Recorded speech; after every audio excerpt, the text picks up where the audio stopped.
రావురి వారు చెప్పారు. సరే, ఈరోజు నేను ప్రత్యేకంగా కొంతమంది మిత్రుల్ని కలవటం కోసం ఈస్ట్ వెస్ట్ గోదావరి జిల్లాకి నిన్న ఇవాళ రావటం జరిగింది.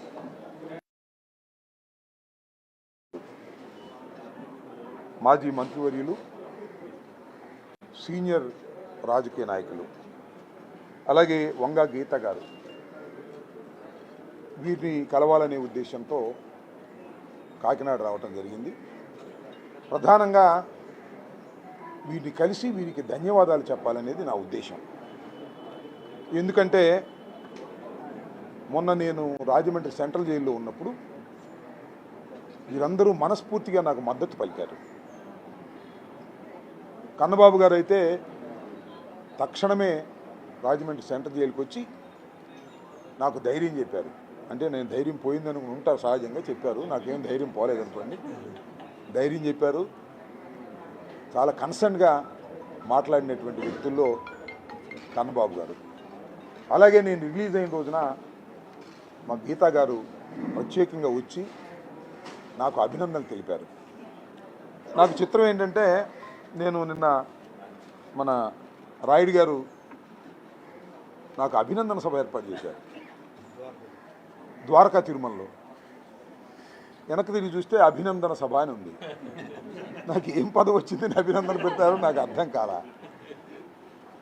ఇక్కడ మీరు గమనించవలసింది ఏంటంటే, నేను జైలుకు వెళ్ళొస్తే నన్ను అభినందిస్తున్నారు. దాని అర్థం ఏంటంటే, రాంబాబు గారు మిమ్మల్ని జైలుకు పంపటం అన్యాయం అని దాని అర్థం. దానితో పాటు ఇంకొక అర్థం ఏంటో తెలుసా? రాంబాబు గారు మీరు జైల్లో ఉన్నా చాలా ధైర్యంగా ఉన్నారు, మాకు ధైర్యాన్ని ఇచ్చారు క్యాడర్కి అనేది కూడా నాకు అర్థమవుతుంది. దానితో పాటు నన్ను జైలు పంపటానికి, నా మీద కేసులు పెట్టడానికి ప్రధానమైన కారణం ఆ రోజున నేను చంద్రబాబు నాయుడు గారిని దూషించానని పెట్టారని నేను అనుకోవటంలా. ఎందుకంటే దూషించానని ఎవరైనా అనుకుంటారు, పొరపాటు నోరు జారానని వెంటనే గంటల వ్యవధిలోనే నేను క్షమాపణ చెప్పేశా. అయినా నన్ను జైలుకు పంపారు, నా ఇంటి మీద దాడి చేశారు, నా ఆఫీసు మీద దాడి చేశారు. బహుశా చరిత్రలో ఎప్పుడు ఇంత దారుణమైన దాడి జరగలేదు. చరిత్ర చూసుకోండి. తెలుగుదేశం వారికి కూడా చెప్తున్నా, జనసేన వారికి కూడా చెప్తున్నా, ఒక్కసారి వెరిఫై చేసుకోండి. 7 గంటల 20 నిమిషాల సేపు నా ఇంటి ముందు, నా ఆఫీసు ముందు కరాళ నృత్యం చేశారు. పోలీసులు అక్కడే ఉన్నారు, ఏం మాట్లాడాల, సహకరించారు. పెట్రోల్ తీసుకొచ్చి పెట్రోల్ బాంబులు వేశారు, పరుగులు తీసుకొచ్చి గోడలు పగలగొట్టారు, నా ఇల్లంతా ధ్వంసం చేశారు, నా కార్లు పగలగొట్టారు, నా ఫర్నిచర్ పగలగొట్టారు.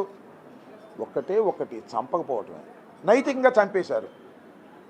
ఇంత దారుణమైన సంఘటన ఈ మధ్యకాలంలో చరిత్రలో ఉభయ రాష్ట్రాల్లో ఎక్కడా జరగలేదు. నిజంగా భారతదేశంలో కూడా జరగలేదని నా అభిప్రాయం. Subject to the correction. ఎందుకు చేశారు ఇది? నేనేం చేశానని చేశారు? ఒక బూత్ తిట్టానని అనుకోని కాసేపు. ఉండవల్లి అరుణ్ కుమార్ గారు చెప్పాడు, తిట్టిన వాడికేమో సెంట్రల్ జైలు, కార్లు పగలగొట్టి ధ్వంసం చేసిన వారికేమో స్టేషన్ బెయిల్ ఇచ్చి పంపించారు. దిస్ ఈజ్ ద సిస్టమ్, పాలన, administration, police administration in Andhra Pradesh. Chandrababu Naidu గారి నాయకత్వంలో, లోకేష్ గారి నాయకత్వంలో ఇలా జరుగుతూ ఉంది. జైల్లో పెట్టి పోలీస్ లాకప్లో వీళ్ళ దుంప దగ్గర కొట్టడానికి ప్రయత్నం చేశారు, కాళ్ళు బగలు తీశారు, ఏదేదో చేశారు. కేసు మీద కేసు, కేసు మీద కేసు, కేసు మీద కేసు పెట్టారు. అంటే రాకూడదు, లోపలేటి పెట్టాలని. ఎందుకు అంటే లోకేష్ రాసిన రెడ్ బుక్ నా కుక్క కూడా భయపడదు అని అన్నందుక, లేదు సంక్రాంతికి ఒక చక్కని పాట రాజకీయ పార్టీ పాట రాసి డ్యాన్స్ వేసినందుక, వచ్చేది జగనన్నే, కూటమిని కూల్చేది కూడా జగనన్నే. నీ రెడ్ బుక్ ఉన్న కుక్క కూడా లెక్క చేయదు. వింటున్నావా చంద్రబాబు? చెబుతున్నాడు ఈ రాంబాబు. అన్నందుకు పెట్టావు రావులా? నువ్వు రావులు పెడితే భయపడతాడా అంబటి రాంబాబు? అందరూ ఇంత బలం ఉంది నాకు. ఈ రాష్ట్రంలో 40% ఓటు బ్యాంకు కలిగినటువంటి వైఎస్ఆర్ కాంగ్రెస్ పార్టీ నాయకుడిని నేను. భయపడను. ఇంకొకటి కూడా చెప్తున్నా చంద్రబాబు నాయుడు గారు, ఈ రాష్ట్ర జనాభాలో 20% పైన ఉన్న కాపు కులంలో పుట్టి పెరిగినటువంటి వ్యక్తి రాంబాబు, గుర్తుపెట్టుకోమని మనం చేస్తున్నా. దానికి దేనికి భయపడను. నువ్వెన్ని చేసినా భయపడేటటువంటి వ్యక్తిని కాదు అని మనం చేస్తున్నా. ఇవాళ ఏం జరుగుతుంది? నా మీద దాడి చేసిన వారి మీద కేసులు లేవు. నన్ను కొట్టడానికి ప్రయత్నం చేసిన పోలీసు వారి మీద యాక్షన్ లేదు. వదిలేస్తామా? న్యాయ పోరాటం చేస్తానని కూడా ఈ సందర్భంగా మనం చేస్తున్నాం. ఆల్రెడీ కోర్టులో ఫైల్ చేశాం.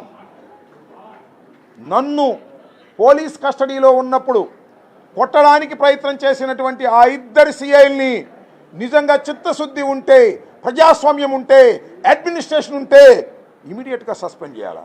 చేశారా? వాళ్ళకి మెడల్ ఇచ్చేటట్టున్నారు. చేసేటట్టుగా లేరు. దీని మీద న్యాయస్థానాల్లో న్యాయ పోరాటం చేస్తాను.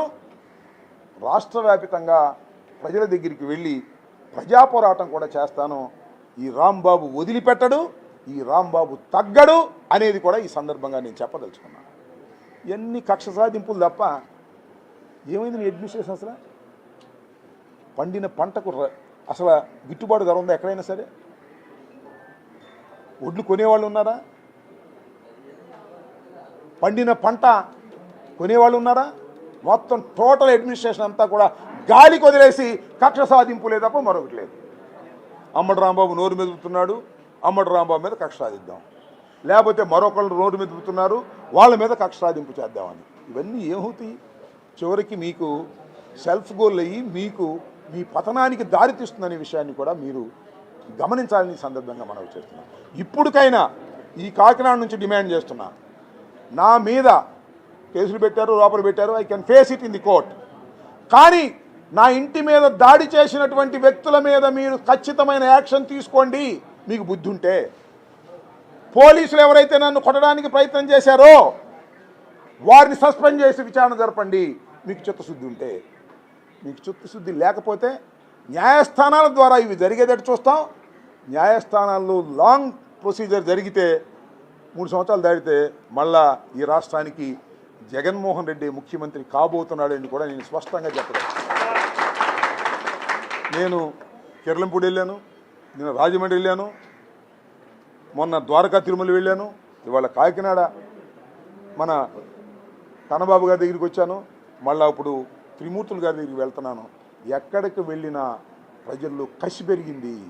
పరిపాలన గాలికి వదిలేశాడు చంద్రబాబు నాయుడు. వాళ్ళ అబ్బాయి చంద్రబాబు నాయుడు కలిసి రాష్ట్రాన్ని దోచుకొని సంచులు డబ్బులు తీసుకెళ్ళి హైదరాబాదులో దాచుకోవటం తప్ప రెండో పనే లేదు వాళ్ళకి. అడ్మిషన్ అంతా కొలాప్స్ అయిపోయింది. రైతులు సర్వనాశనం అయిపోయే దశకు తీసుకువెళ్ళారు. అలాంటి పరిపాలన ఇక మనకు వద్దు అని 2 సంవత్సరాల్లోనే ప్రజలు నిర్ణయించుకున్నారనేది నా వ్యక్తిగతమైన అభిప్రాయం. కాకపోతే మీరు చూడండి, లోకల్ బాడీ ఎలక్షన్స్ పెడితే చూద్దాం, పోలీసులు ప్రయోగించకపోతే. ఇవన్నీ కూడా మీ అందరి ఆశీస్సులతో ప్రజా వ్యతిరేకత మూటగట్టుకున్నటువంటి ఈ ప్రభుత్వాన్ని దించేంత వరకు కూడా మనం అందరం కలిసికట్టుగా పనిచేద్దామని ఈ సందర్భంగా నేను మనవి చేస్తున్నాను.